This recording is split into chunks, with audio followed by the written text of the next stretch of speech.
Welcome to Punchline Talks, the big interview, sponsored by Infostar IT Solutions. I'm Mark Owen, editor and owner of PunchlineGloucester.com. And today, my special guest is Paul Bence. He's the managing director of George Bence Group. Welcome, Paul. Welcome to Punchline Talks.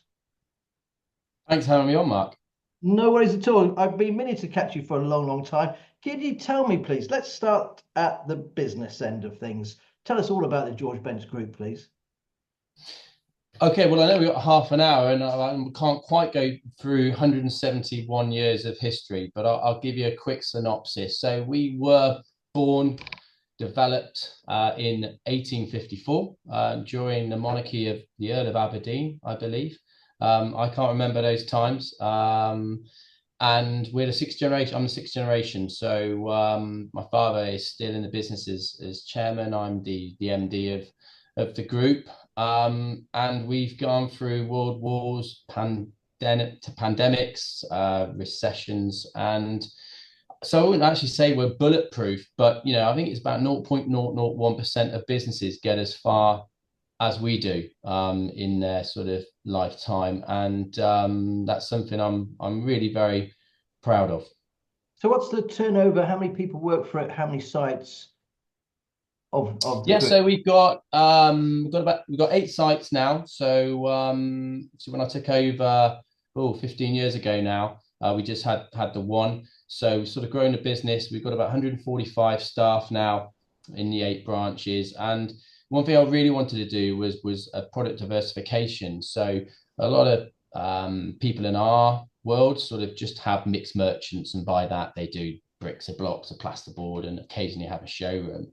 But I wanted to really sort of segregate that into different businesses. For example, a plumber sometimes just doesn't want to go into a builder's merchants because they don't want to be stood behind a builder or a carpenter or whatever. They just want to go in and out. So we started Obsidian, which is our retail showroom. We have 2 of them now, one in Cheltenham, one in Bolton, and that's very much deluxe, added value bathrooms and kitchens with designers and very much hand holding. And also we do sort of, excuse the pun, but the bog standard toilets and pans in our bench bathrooms as well. We do our own brand in that. We've also got a roofing place up in Kingsditch and Cheltenham. That's been going about 10 years now, and also a specialist plumbing outlet up there. We've also got a mixed merchant up in Ledbury and one in Bolton on the Water. Lovely place. And that's where our other Obsidian showroom is there as well. And then last year we started a supply and fit doors and windows business, and that's been going really very well because it's very much a cottage industry that. And obviously, there's a lot of deposit monies going through, and with our brand of Bence being around for so long, we've really got an honesty there of customers giving us their sort of deposits to put on account so they can put in their doors and windows. And I've also got an online business in Abingdon as well. So we do a substantial amount with B&Q Marketplace each month, about 300k a month with them. So all in all, I believe we're approaching about 40 million in turnover. And as I said, I think 140, 145 staff. Well, congratulations. That's not bad going in this. Let's be honest, in this environment, because it's tough, isn't it? Let's be honest about it. It's tough running a business. It's very tough in retail as well. So you must be pretty pleased the way it's gone so far. Yeah, it's been a great increase in turnover, but that's obviously just vanity. And it's been a great increase in branch network, and we're very much a local business with family values. We're an independent. There's not many of us around in our industry at the moment. But it is very tough in 2025. I'm working on a presentation for a big conference I've got to do next week, and almost the slogan is survive in 25 and fix it in 26. So what's the sort of general view on the actual merchant side of the business? The construction side, or all those elements, because there's lots of talk in the national press about the housing market slowing, government wanting us to build 1.5 million houses in 5 years, but let's be honest, that's never going to be achievable with just the amount of bricks in the country, let alone the amount of people to build them. How's that element of the business doing? Uh, it's tough. There is a bit of a perfect storm because look at business rates, we have been lucky to sort of have a sort of subsidy on that. That's not there anymore from April. Then obviously the rates have gone up. As we know, utilities have gone up, insurances have gone up, and people. 70% of our overhead cost is in bums on seats and people. And obviously with the NI going up in April, the national living wage, which I believe personally is an unfair increase year on year. I've never had an issue with it before, but it's got to the point where it's unsustainable for some of the jobs that we have here, and turnover's dropped. There's less volume out there, and then you've got the ancillary things like you've got planning constraints, which I know we've been in networking groups where they've been discussed, the bionet diversity gain and things like that. And so you've got builders who are just going, I'm not getting the right yield. I'm not making my 20, 25, 30%. So I'm effectively not going to get out of bed in the morning. And that's the worst thing that can happen to us because they're not coming into our place and buying building materials. Inflation's had an issue as well with the wars and everything that's been going on in the world, and with Trump's import taxes and things, that cost of materials is going up as well. And there's a skills shortage as well, big time in our industry. So with all those put together, alongside interest rates going up and the bank base rate not coming down as much, we've got a lot more people owing us money, which is affecting our cash flow as well. So on the back of that, what's the positives? Well, we're still here, I suppose. But the competition is still rife out there. But, I can't see how businesses who have large bank loans and are basically funded on large interest rates at the moment can sustain where we're going, because I was chatting to someone from Euler Hermes, the biggest credit insurance agency in the world, and they're saying we have no appetite to risk at all. Of course, they're credit insurers as well, so they don't want to come into our industry on their white horses and give everyone credit. It's just not happening. And they're saying they don't think the recovery is going to be led until H2 of next year. Okay, they're probably the most risk-averse people you could ask, but they know the industry and the economy inside out.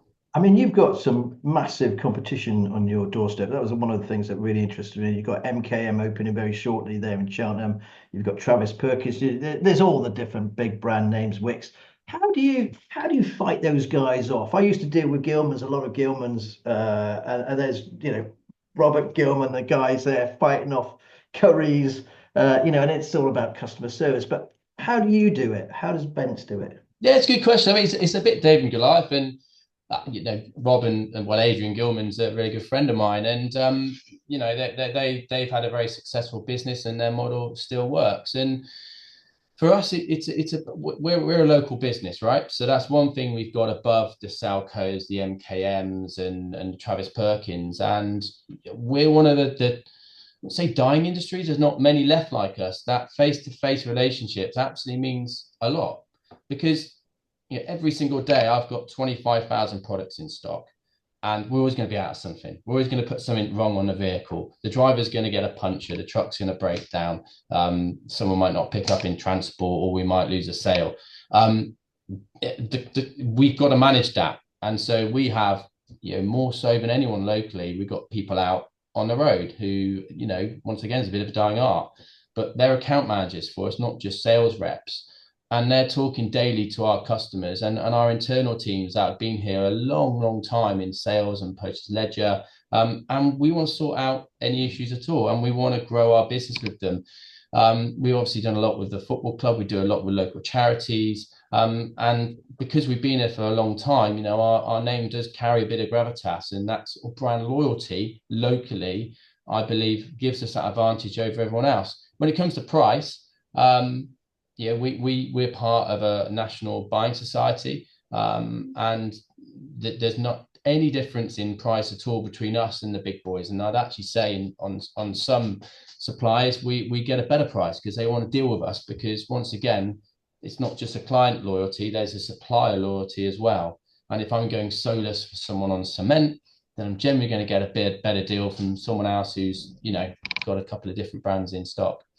Did you find it difficult to expand, say, from Cheltenham over to Bolton on the Water when you started to, break out of Cheltenham? Because you never come over to Gloucester.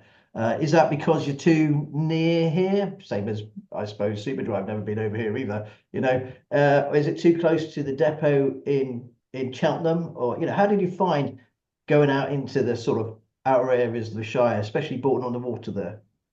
Yeah, good question. I think when we first moved to Bolton, we had a little bit of a nosebleed. It's almost out of our GL postcode. But it's all about opportunity, and it's not just about putting a dot on a map. It's what does that area need? We felt Bolton did need a mixed merchant model, and we were coming up against a green machine being Travis Perkins. And we know we could compete over there because there was no good local independent merchants, and we've really sustained our model over there and grown it year on year, and we've got a great branch team there as well. And the same with the showroom over there. We've got a standalone kitchen and bathroom showroom, and there's nothing else like that over there. Good question about why we haven't been to Gloucester. It's not just, there's always been a bit of a stigma between Cheltenham and Gloucester, hasn't there, really, over the years, not just from the football teams and stuff, but it's not because of that.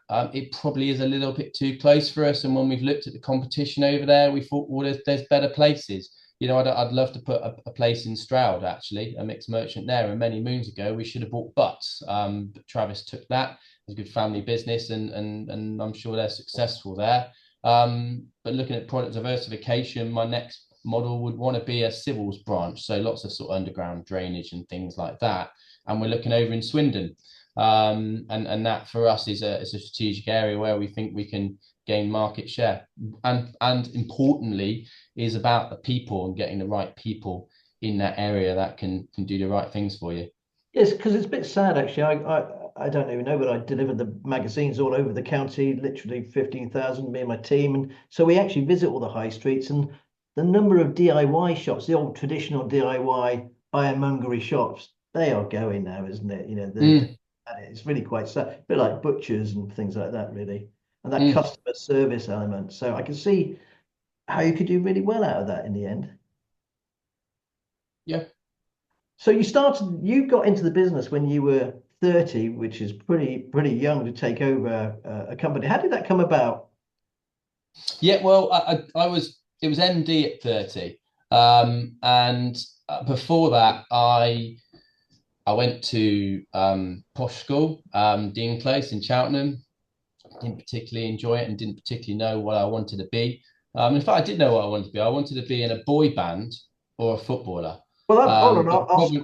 I'll stop you there because that brings me, it gives me an excellent excuse to bring in the photograph. So hopefully you can see your photograph there. Wow. So as you can see, I mean, I didn't quite have boy band material put on me, and I couldn't sing and I couldn't play an instrument. So obviously I quickly put a cross through that. And football, I wasn't quite good enough to be a footballer. So naturally those two were wiped off. I then did some work experience at Hazelwoods and quickly established that I didn't want to be an accountant. And worked in holidays for in Bence's in the yards and stuff, which I really enjoyed. And then I ended up going over to America for a year, did a graduate placement over there, joined my sandwich year at Bristol University or at UWE, came back and got a job with Agri Industries, which is in our industry. Was about to go and work as sales manager in the Isle of Wight. At the age of 22, I think I would have brought the average age down of the Isle of Wight by a good few years. I might have had to get a blue rinse or something going. And then my dad phoned me up, or bless it, I think it was my mum actually, and saying the operations director's leaving, go and work for your dad. And I thought, well, it's got to be right for me and it's got to be right for the company. And I don't want to be interviewed by my dad, right? It's like turkeys voting for Christmas. So I ended up getting interviewed by the finance director, 4 hours. We thought it was right for me. And so I sort of ran the showroom. I did a bit of recruitment. I did the operations, HR, all the jobs that no one else wanted to do. And then at 30, it was sort of a bit of a game changer for me because A, I turned 30, B, I got married, and C, I had my first child as well. So, from a maturity point of view, I sort of had to grow up pretty quickly. And that from then on, yeah, I'd like to think that things have changed for the good at my family business. It's just my turn to wear the watch. There we go. That's my first child. It's amazing how you can get on with a lack of sleep in the evening, actually. And I think that's my firstborn Ellie. It was really good timing actually because it was during the Ashes in Australia, so I got to do the night shift but watch the cricket. So that was actually quite good timing. There's always a plus to everything, isn't it? So there you are. We were obviously taking over the sort of company as MD. What was the biggest lesson that you learned doing that? Because again, we talked just before we came on. Because both of us run our own companies, we hire, fire people, we've got to recruit people, we've got to make money, we lose money. It's a difficult gig, this is, isn't it? So, Mm. what's the biggest lesson that you've learned over the years? Yeah, I think the first one is, when you got your name above the door, everyone thinks it's really easy, and there's a stereotype cast on you, and you're a silver spoon and all this sort of thing, and how lucky are you? You've got a ready-made business for you to go into, and there are, yeah, there are elements that say I'm extremely lucky to be able to go into my family business because very few people do. But goodness me, you've got to earn the respect three, four times over because your name is above the door. And I think that when I first took over, I was really excited to get my business cards, which said managing director on there. And so I think my first lesson learned was that recognition really isn't everything. It's not.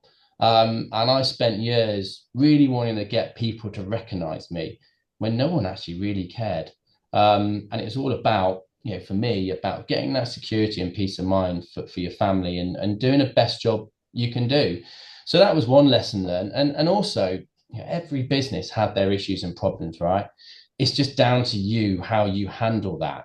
And from time to time, I'll be sending emails or whatever, and it's just no, just go and confront the awkwardness sometimes. And if you're running a business, you're head of the business, you're going to have to go into conflictual situations sometimes, and you've got to go into them head first, not quite head first, but as in just deal with it. Don't leave it in a corner because it's just going to get worse. So I think in the first few years, I really learned that. And the best thing I'd ever done actually was put myself in something called lead. We were cohort one with Stuart Barnes from Quolux. Don't know if you heard of those guys. And cohort one, would I say, was a bit, I'd actually say it was gladiatorial. We had John Workman from BPE, Chris Creed from Creeds, Luke Freeman from Freeman's. I could carry on with the list of names who are in this. And I remember sitting in a room with them, almost like a version of AA, but a business point of view, going, wow, I can't believe I'm sat in a room with these people. They've all got amazing businesses. But in reality, all the business has had issues, just different types of issues. And it really grew me as a person to go through that process for 10 months. And then Stuart, I was one of the three that he asked to do a co-constructed autobiography on, which was fascinating. And some of the things I learned from good people like Malcolm McDonald in strategic marketing and John Oliver in employee engagement about how to engage with your people. And I like to think that really gave me a backbone and a core platform to really push my business forward and go, well, actually, you need to go and know every single person's name in your business pool and find out what their hobbies are, what their golf handicap is, what football team they like, how many children they've got, what they like doing on the weekends. And that's that's me anyway. So for actually that's the easy bit. That's not going to cost them any money. And so daily I'd walk around my branches and just engage with the staff, just have a chat. Not about work, just about life. And I think that, I continue to do that now because it's wholly important to the success of any organization. So yeah, there's a couple of lessons learned and, things that I probably do a little bit differently now looking back. Well, people talk about the work-life balance, right? I think that's pretty garbage because it's not a work-life balance. It's just a life balance and work is part of that life. And when my kids, I see my kids are still fairly young, they're 14 and 10, but when they were really young, I should have done less hours in the office, but when you're trying to grow your business and juggle balls and now looking back and thinking I would definitely have spent more time with the family, with the right balance with going in and doing the right things at work and gaining as many opportunities for both as I can. But you might not have been, you say that, but at the end of the day, it might not have worked out so well if you hadn't have put those hours in. We've all done it. I've Yeah, made, it's the sort of sacrifices that we all have to make when we run successful companies or even not successful companies, just trying yeah. to run a business. I've got to ask you, what's the sort of biggest mistake that you've made over the years? Not on a personal level, like, doing too many hours, but, within the business itself. What would you go, oh, actually, that didn't work out so well, or I wouldn't say there's anything which has been isolated into something. Oh, goodness me, I've tried that, spent a load of money on it, it hasn't worked. Because I'd say I've been fairly lucky as well that generally most things, touch wood, that we've done here has worked. But we haven't rushed into anything. We don't do anything quickly, and I've not used anything other than the money that we have here in the business. So I haven't sort of bet the crown jewels. But one thing I would say is that I'd go into some meetings and I probably wouldn't listen as well as I should do. I'd probably just want to give them my advice rather than listen. And that was, once again, it's an easy thing to fix, which I'd like to think I've sort of solved it over the years. But on the back of that as well, if I had a view on something, a fairly strong view, I think I'd almost be too nervous to push that into that conversation or meeting or whoever we're having. And then you come out of that meeting just thinking, I should have said that, should have said that. And so it's almost the listening, but also saying what you think, because that's what life's all about, right? If you don't say something how you really feel, okay, there is probably an element to say, well, actually, if you've got a really strong view on something, dampen it down a bit. But if you do have a view on something, then you need to come out and say it. I think you've got to do that in life actually as well, isn't it? The same sort of Yeah. thing in relationships. Let's talk about outside of work because obviously you're well known for your work with Cheltenham Town. Can you tell us how you got involved into that, please? How did that come? Yes. Massive football fan. I'm a long-suffering Cheltenham Town and Everton fan. So I've certainly been used to losing over the years, even though I'm still a very, very bad loser. And we had a little box at Cheltenham Town for Bence's, which we've always had. Then we went on to be main sponsor for 3 years. And then Myra took it off us and have had it ever since. And that was an amazing experience for the family to be associated in that format with the club, of having our names on the shirt. I remember at the time that the best thing about it was when I was playing FIFA, whatever it was, and you played Cheltenham Town and you'd see a Bence on the shirt. So I remember saying to my friends, look, that's us, that's our business. So I'm very proud of that. How And did then you? Paul Sorry, Baker, let's or ask you. PB1. Sorry, how did before we go on? How did you feel about Myra taking over the sponsorship? Was that because the sponsorship were finished, or they came in and offered more money? Not about the money. We did 3 years, and I think that for us, it wasn't the right investment to put that money in after 3 years. We'd done it out of love, not of we think we're going to get more business out of it. And I remember Myra came in, and it was a case of, look, Myra are a supplier of ours as well. They're a great local employer, and we do other things around the club. Let them have the shirt, and they've certainly taken it to new levels with what they do with the third team shirt and how they raise money through the community. So I know that firsthand from my role as commercial director, which I took on almost 8 years ago now with Paul Baker, who is obviously the mayor of Cheltenham and a good friend of mine, and he's always known as PB1 and I was PB2 in board meetings. And he brought me in really probably wanting me to sort of take ownership of his role over years. And I loved the role. It's you get involved in everything at a football club. And let's not forget that, we were the third tier of the English level, English leagues, which is a very, very high level, competing with teams like Sunderland and Sheffield Wednesday and Derby and Charlton and Portsmouth and Ipswich, who are in the Premier League now, and they didn't beat us in 2 seasons and we beat them twice. And you sort of got to scratch yourself sometimes and go, wow, how amazing is this? But it is such hard work, that everyone's watched a Welcome to Wrexham documentary, and I look how well they've done. Well, of course, if we were sponsored by TikTok and had their money and had some Disney, Hollywood owners, we would probably do quite well as well, right? We're probably one of the last sustainable football league clubs. And I say sustainable because I wouldn't put us in the same vein as Forest Green, because they have a huge amount of investment into there. And look, what money doesn't always buy success as well, because they dropped down a few leagues and we were unlucky to get relegated last year. And you know what? After 7 years, I thought it's my time to sort of step down, and I could, I've left with a long notice period, and got a new head of commercial in. I left as vice president, vice chairman. Still friends with them all, and go back to many games, and enjoy it from a slightly different vantage point. And the bit which gets me is you get a lot of criticism from people, and it's a really, really tough job. I mean, David Bloxham, Paul Godfrey, and the guys on the board, they do a fantastic job, and it eats into their time of their day job. It's not David's day job.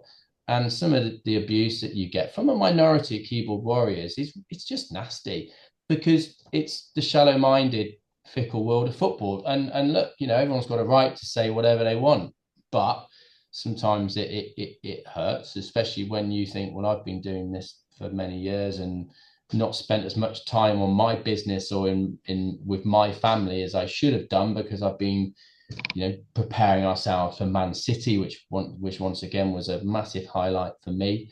Going 1-0 up with 25 minutes left to go against the juggernauts of Man City. I did actually watch that. I did actually watch that game, Paul, and I must admit, Yeah, I thought you guys played fantastic. It was, I'll be honest, I'm not I don't get a chance to watch everything, but I must admit that game really blew me away. Cheltenham played so well, so well. it was a dream. It was a dream, and it was really unfortunate that the fans couldn't be there. And I was one of a very lucky few who, I think there was about 20 people who weren't non-football related there, and got to meet Pep Guardiola and Yezu and Foden and stuff. So it really was, there's nights like that when you think you work so hard in a football club, that pays you back with those sort of rewards by witnessing, an amazing game, and also beating Man City, and also meeting some, very cool people. Well, I've got to ask you now because you've led us to that. So, what was Pep like?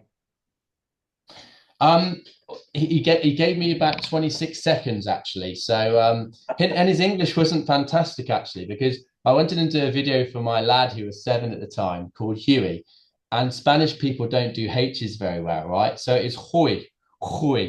And after the third time, I thought, I can't say to him it's not Huey, it's Huey.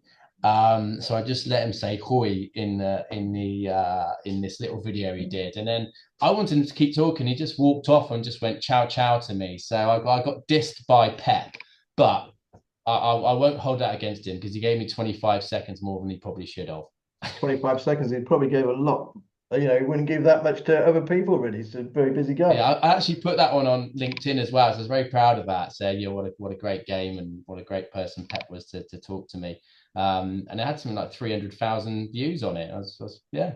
I'm not surprised. So I can talk as much rubbish I want on LinkedIn, but if I put something of Pep Guardiola on there, then I get a load more views. That's not fair, is it? No, it's not fair at all. And it's funny you mentioned LinkedIn actually, because obviously you sort of hit off recently. You're chairman of the Federation of Kitchen and Bathrooms. Is that right? So National Bathroom. Yeah. Going back to this whole retail sort of side of things and the way the marketplace is rolling at them at the moment. I mean, how long have you been chairman? And we don't have so much time left now, but how long have you been chairman of that? And what's your overview of the sort of general marketplace, the kitchen and bathroom side of things? Because again, that is tough. There isn't the money around so much as there used to be.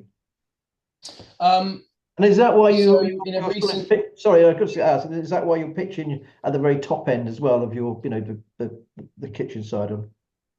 Yeah, so we're very much sort of the AB1's top end. But in the general marketplace, House, which is HOUZZ, did a research paper towards the end of last year, and the average value of a kitchen and bathroom has actually gone up by about 30 to 35%, which is interesting. So what that's sort of telling you is that, once again, it's sort of the don't move, improve. So people aren't moving houses because of interest rates and such like.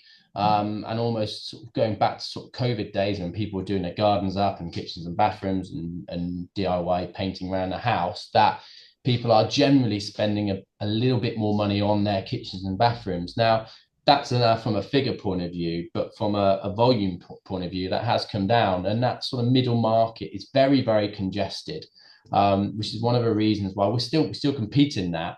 But we, with Obsidian, with a different brand, we almost wanted to go, you know, 30, 40, 50,000 pound bathrooms and 50, 60, 70,000 pound kitchens, and almost have that very much hand holding. You come in, you get a lovely cup of coffee, and our designers will walk you around the studio, and we'll come to your house and we'll work with your interior designer or your architects or such like project manager, and take you through the whole process rather than it just being, I want a toilet and a bath and a tap for less than £500. And like I said, we still do that. But it is tough because people, I mean, we put a big investment in, as you know, into Obsidian in the last couple of months and spent almost 500,000 on it. If I'd have known where the economy was going, I wouldn't have spent that money, you know, and that is where we are. We invested a similar sort of amount in a new computer system last year and in a couple of new trucks. And what, in a bigger picture, is that I'm now served is like, well, I'm not spending any money on anything now because, you know, I've got to look after our company. So, you know, investments in trucks, in infrastructure, is just not going to happen right now, and that's not going to stimulate the economy. And as you know, with other SMEs, everyone's going to be in the same boat as us, going, well, if we've got money, we're going to hold on to it because we don't know what the next 6, 12, 18 months looks like. I couldn't agree with you more. It's very worrying times, and we haven't even hit anywhere near April yet, because that's really going to be the switch off point, isn't it? Let's be honest about it. There are companies who are, if Sainsbury's are losing 300, 3,000, you know, people, Asda getting rid of 400 people, you know, you can see the writing on the wall here, can't you? As more and more people, these big companies getting rid of people, it's difficult for organizations like you and I and other small SMEs. The people they got around them, they're friends, you know, they're colleagues they've known for a long time. Suddenly, you know, get rid of people. You have a personal connection with them. You know, it's a lot harder, isn't it? But anyway, you know the families and yeah, what's happening is, certainly I can speak from our industry's point of view, is people are certainly not putting in new branches. They're certainly not hiring staff. At the very least, they're not replacing jobs. Secondly, you know, people are leaving, they're not replacing them. And they are making redundancies, and then there will be branch closures as well. But then also on top of that, you know, we open on Saturday mornings, and I wouldn't really say we do fantastically well on Saturday mornings. It's mainly DIY and retail people coming in.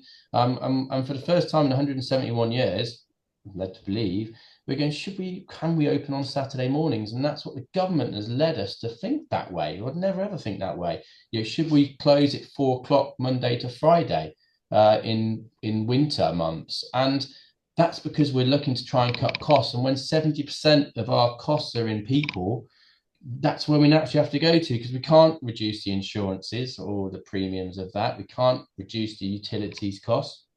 Apart from turning the heating off and making everyone wear jumpers, which we're not going to do.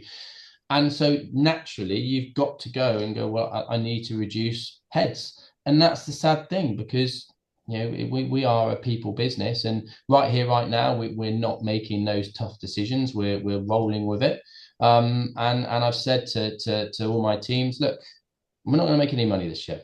Yeah, but that's not a bad thing. It's not fantastic, but we're okay. We'll be okay. But we're not going to grow our business this year. You know, we will flatline, and if we flatline and we break even, I'm looking at that as a massive positive result for us this year. Yeah, that's definitely a 1 million if you can do that. Okay, unfortunately, we're running out of time, Paul, already. So I'm going to have to ask you, first of all, before I go into your top 3 business tips, very quickly, what's the book that you're reading at the moment? Do you like fiction? If there's something on the side of your bed, what is it that you read at night? And it might be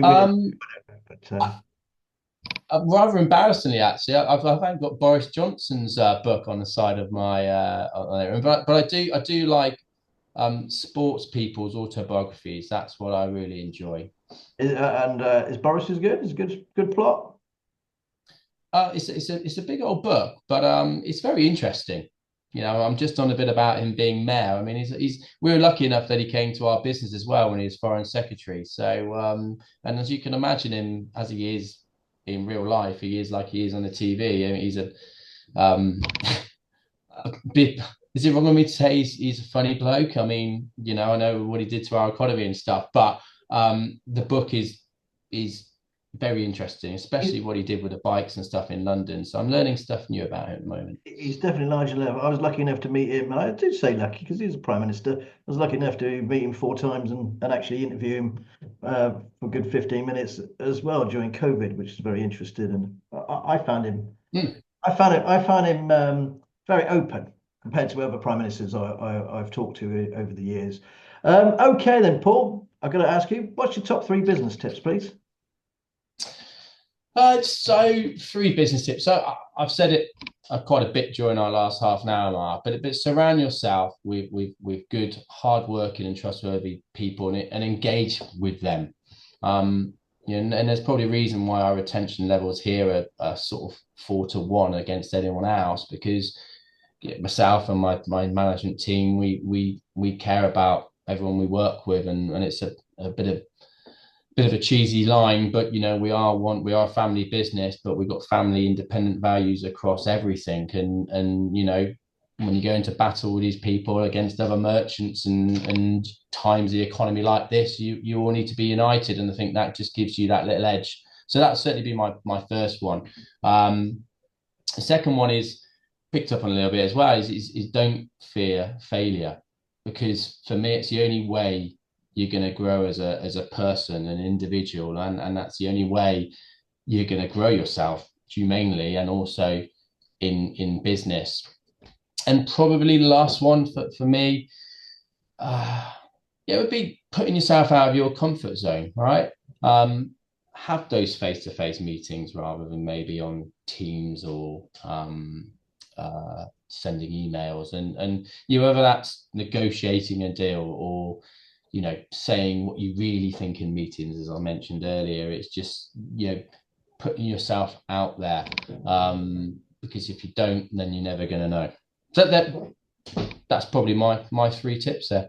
Okay, Paul, unfortunately, that's all we've got time for. I'd just like to say thanks ever so much. Really great to chat to you on punchlinegloucester.com today. If you like the show, please like, share, and subscribe. And we'll be back again next time. But remember, in between that, it's all in the punchline.